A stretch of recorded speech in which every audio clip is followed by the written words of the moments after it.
Hi, my name is Serena Cervantes, and the nature of my project is last year in 2010, at the end of the semester, I started reading Richard Rodriguez, his autobiography, The Education of Richard Rodriguez, and it really impacted me, and it reminded me like so much of my brother and the way we grew up and the way social institutions shape an individual, the way education affects us and the way education is somewhat misleading sometimes when we're really trying to get to know ourselves. And so I was writing for the Orion student newspaper, and I wrote 3 columns on growing up in the San Joaquin Valley and how my brother was an influence over me. And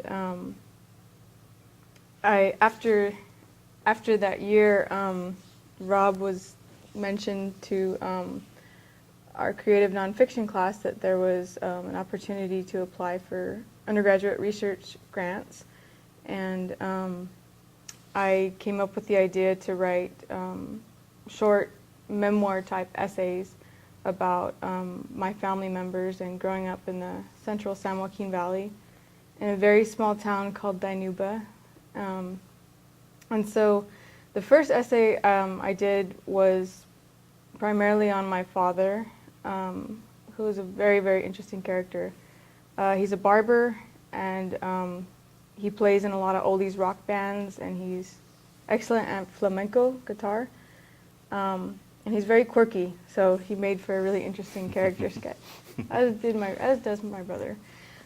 So I worked on that essay and I submitted it to UC Riverside's undergraduate literary journal, and it was accepted for publication. I'm not sure when that's going to come out, but it was accepted. And now I'm working on an essay about my brother, and I'm focusing on his coming of age and his sexuality and how that really brought my own sexuality out, actually. My brother is gay, and he did attend this institution. He did attend Chico State. He was a nursing major, and during that time, and shortly before that time, a lot was going on with both of us where we were growing up and trying to figure out who we were in life, mainly because we were starting our college careers. So I don't know if that's like long enough. Is that? Perfect. Okay. Okay. And my name's Rob Davidson, and I teach creative writing and American literature in the English department, and I'm Serena's mentor.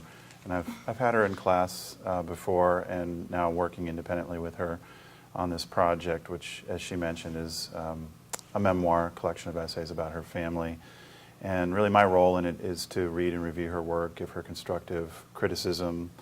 We also discuss readings that are relevant to her project. So in addition to Richard Rodriguez, she's going to be reading memoirs situated around families, especially fathers and siblings and so forth, so Tobias Wolff and Frank Conroy.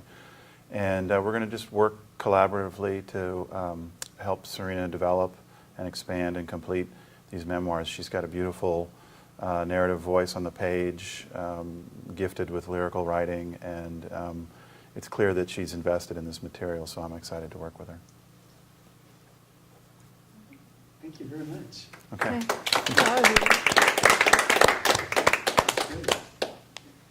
Any questions, comments? Yeah, so about how long are your essays, and where are you looking to get published? Literary journals primarily. And I think the one about my dad was like 20 pages, double spaced. It was a long one. I was surprised that they actually accepted it because I didn't feel it was ready at all, but they did, and that's cool. All right. You know, Richard Rodriguez, that's the same commentator who's been on the evening news program on TV for a long time, right? Mm-hmm. They've often had his essays on the NPR. NPR. Yeah. Yeah. Yeah. Yeah, and he is also, he's like highly educated. He went to Stanford, and then he went to, I think it was Cambridge or Oxford in England. He went somewhere, some big university in England. And he's also gay, and just a lot of the stuff that he went through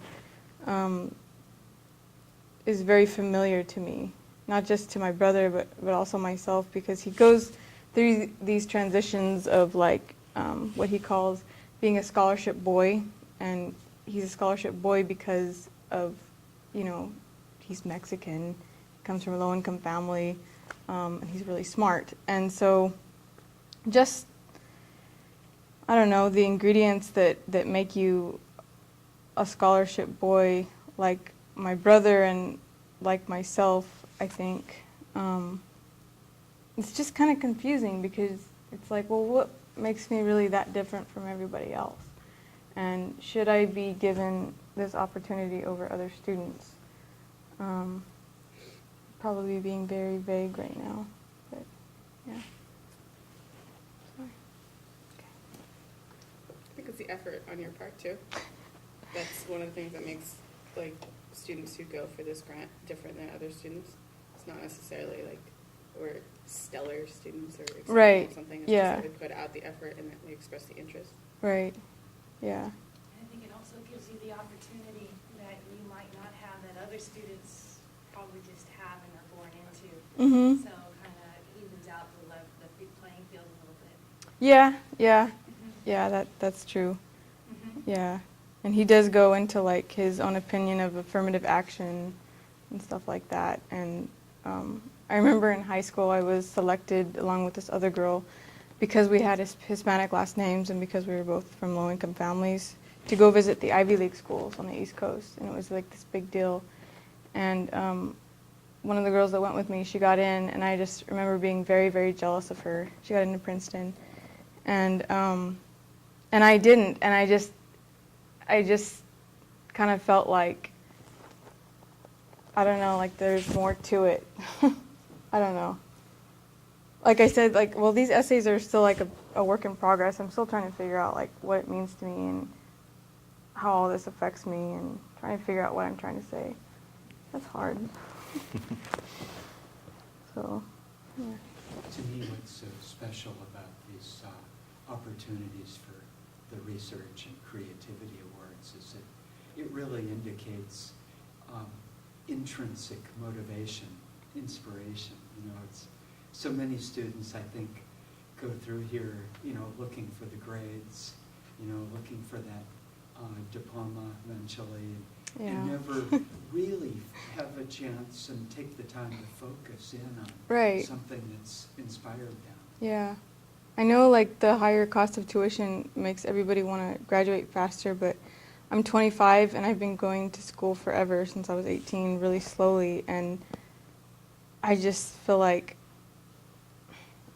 I don't want to just breeze through classes. Like, that's not the point of education. Just get your diploma in 4 years, you know, and Well, it's a growing opportunity myself within all of that, and what Yeah. resonates for you and what doesn't. And so Right.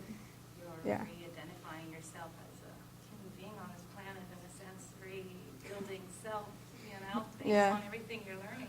yeah, Taking parts, old parts that don't fit off, and Exactly, that yeah. you like, and going, wow, I like this new yeah, part of me.